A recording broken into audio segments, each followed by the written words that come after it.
So for my next question, I actually created a poster board which I intended to hand in, but obviously it had to be digital. So I'm just going to be talking through everything that I wrote in the poster and kind of explaining it. So visually this is what it looks like. We've got some images, but I'll start at the top. So here I kind of wanted to talk about different distribution methods and different ways in which they contrast if that's a mainstream release or an independent film releases a film. So here I'm talking about film festivals. Film festivals create inflow for audience members for films and directors. These include the Radiance, Fright Fest, but also Cannes Film Festival, where new release films are previewed in all genres by celebrities and members of the public, which creates this, excitement and this enthusiasm for new and upcoming films which haven't yet been released. So again, this is creating this anticipation, this excitement, which film companies hope will create an inflow of tickets when they actually are released. And this also creates a whole new experience for the audience when they're watching it, because as you can see, there's these red carpets, there's photos, there's celebrities. So they're actually getting this entire experience out of watching a film, and hopefully when they go and watch it, they actually remember this experience. So it makes it exciting to watch a new film. And then over here, I wanted to talk about distribution methods.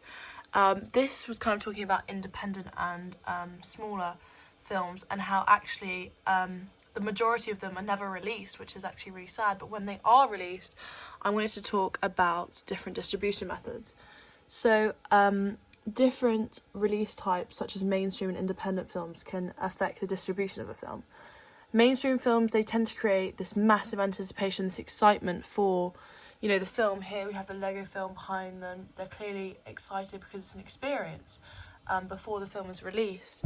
And this can be done by either sending out marketing campaigns, such as the Jurassic Park marketing campaign in the Jurassic World, in tube stations, or simply sending trailers or teasers on their social media. And for mainstream films, it tends to just be released at a cinema or on other streaming sites where you have to actually pay for it. But whereas for independent films, this can be called simultaneous distribution, where films are released on several platforms all at the same time. And this can actually be seen as successful because it's much more convenient for potential viewers and audience members, because they have several choices to pick how they watch a film. And an example of this was a field in England who believed that this was their most successful way for them, because they were able to get as many viewers as possible all at one time. For me, I believe that it's about creating kind of the suspense and this excitement for a film, so that audiences can actually get excited and have, an experience, maybe going to the cinema. So I believe personally the mainstream approach would be the better method. And then down here I talk about our opening scene and the kind of audiences that we expected. So I'll go to this one first. So in order to kind of keep the audiences interested, I firstly decided on having characters who the audience felt that they could relate to and understand. So this included 3 teenagers, Harry being one of them. And the main focus of this was kind of 2 male characters and 1 female character. But we wanted to break away from gender stereotypes by having the female character as the dominant kind of style of the character who actually controls the drama and tension, whereas the 2 male characters are more, submissive and actually controlled in the scene, which explores the gender stereotypes in the new modernised way, which hopefully would attract, younger audience members. As seen in the images, our characters kind of look like the average teenager. You can see this kind of, relation to them. He's wearing just a black t-shirt, he's wearing a black t-shirt, so very much like the audience members. And this was hopefully to create this naturalistic, relatable feeling to the scene, to make it more gripping, more enticing, and more kind of nerve-wracking for the audience. And finally, we use these cross-cutting. Here we have one element in our scene which kind of shows one of our editing techniques, but We wanted to use cross-cutting and editing of shots to create a detachment and distress throughout the opening scene, so that the audience could feel as though it was very tense and confused, while at the very end of the opening titles we'd hope that they'd kind of understand everything they've seen and create this storyline which they'd understand, because at the end of the day it was just the opening scene, so we wanted it to be very fast-paced, cross-cutting between scenes, and then at the end of the opening scene they'd actually understand everything.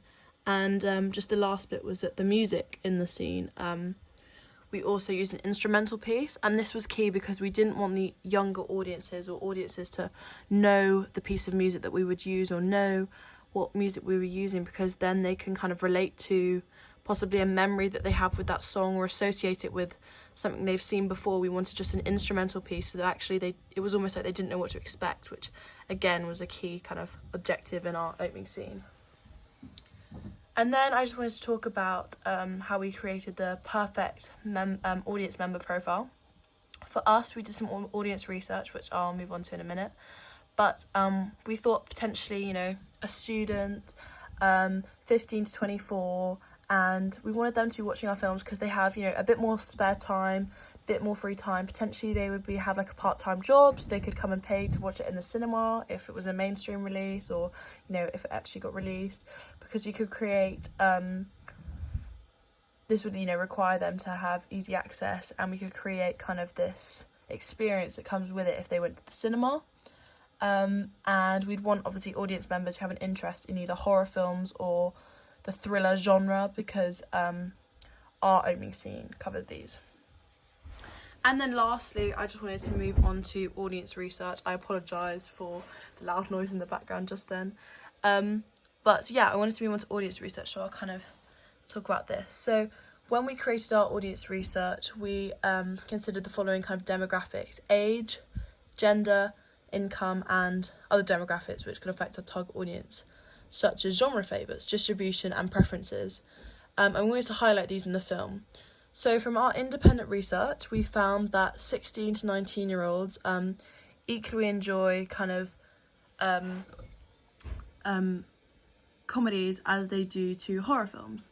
So from this, we decided that we'd do a horror film because we thought it would be easier to convey.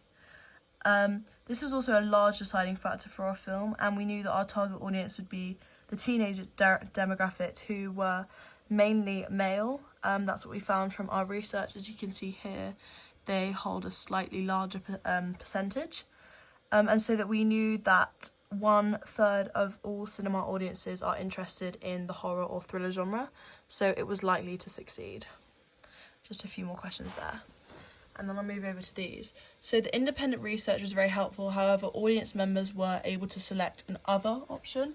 As you can see down here, there was the option to write something else, which did become unhelpful at times and sometimes distracted from the research that we had. So we had to also look at secondary research from other sources like this one. But at times these were, 2014, so it's quite out of date, but it was still helpful. And then we did some psychographic research as well for our target audience. I researched these, and I knew that our target audience from the independent research that we did would be teenagers aged 15 to 24, potentially students with a low income, enough to enjoy, the student life and going to cinemas. So in relation to this, I chose the reformers and also the explorers as our psychographic target audiences, because these members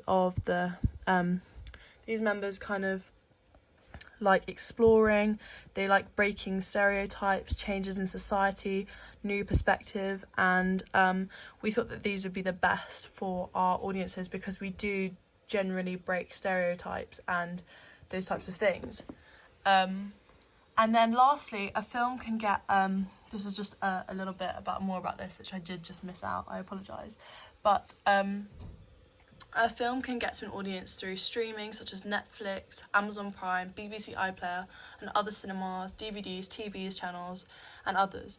However, I believe that an independent film, it would be most successful if it was available on streaming sites, because I feel as though this is a much larger target audience and much easier way to get to a larger amount of audience members, and main consumers are now on streaming, is the modern way forward for films. So yeah, thank you very much. That was my audience and distribution.